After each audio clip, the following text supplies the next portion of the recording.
ఈరోజు సీఎం రేవంత్ రెడ్డి గారు ఢిల్లీలో ఒక స్పీచ్ ఇవ్వడం జరిగింది. సో దీంట్లో భాగంగా ఆయన అంటుంది ఏంటి అంటే, తెలంగాణలో కూడా ఒక ట్రంప్ ఉండేవాడు, ఇప్పుడు ఆ ట్రంప్ని ప్రజలు తీసి పక్కన పెట్టేశారని చెప్పేసి ఒక స్టేట్మెంట్ ఇచ్చారనమాట. అయితే ఇదంతా చూస్తుంటే అందరూ కూడా మరి ఇండైరెక్ట్గా కేసీఆర్ గారి మీద విమర్శించారు అని చెప్పేసి ప్రతి ఒక్కరికి కూడా అర్థమవుతుంది అనమాట.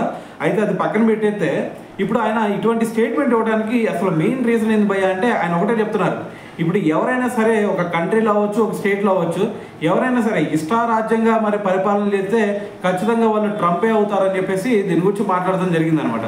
అయితే దీంతోపాటు ఇంకో విషయం ఏంటంటే డొనాల్డ్ ట్రంప్ గురించి.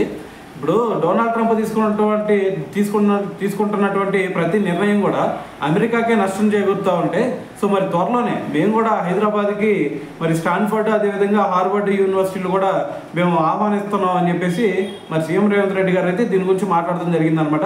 సో దాంతోపాటు ఆయన ఇంకో విషయం చెప్తుంది ఏంటంటే, ఎవరైనా సరే పరిపాలన చేయాలంటే ఫస్ట్ మరి పొలిటికల్ విల్ అనేది చాలా అవసరం అని చెప్పేసి సీఎం రేవంత్ రెడ్డి గారు అయితే దీని గురించి మాట్లాడడం జరిగిందనమాట.